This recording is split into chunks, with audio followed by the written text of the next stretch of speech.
Thanks for visiting the patient weather today. I'm meteorologist Al Peterlin. I'd like to talk about the weather health risk for February 21st, 2026. We do keep additional graphics available at tpatw.com, and we maintain a patient weather storefront on Amazon. Amazon purchases made through our patient weather storefront support the activities of patient weather.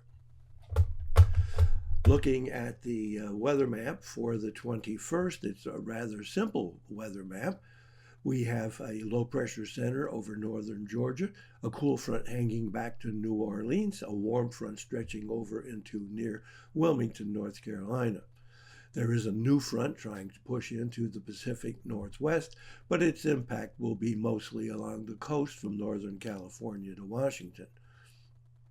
Note there is still some snow hanging back over the Great Lakes in New England, but the main focus of interest will be this high pressure center, a massive high pressure center, bringing in cold Canadian air literally from the Sierras and the Cascades all the way to the eastern seaboard, with the exception of this small area in the southeast.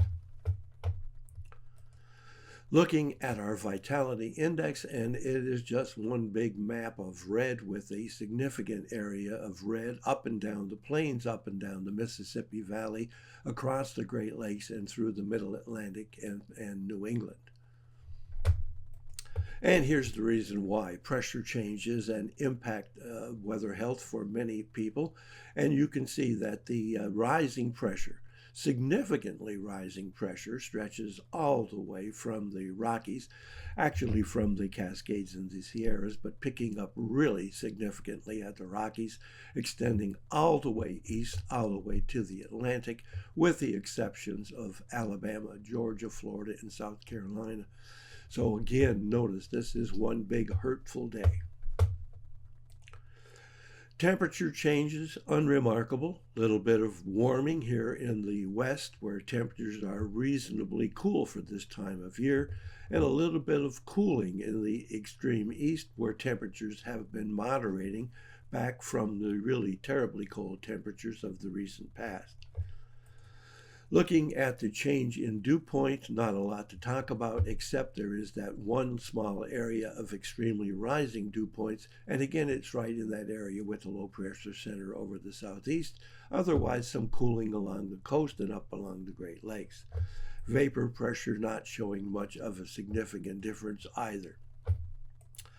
Now looking at the change in available oxygen, and this gets really interesting. We do have a significant area of migraine risk here across Montana into North Dakota.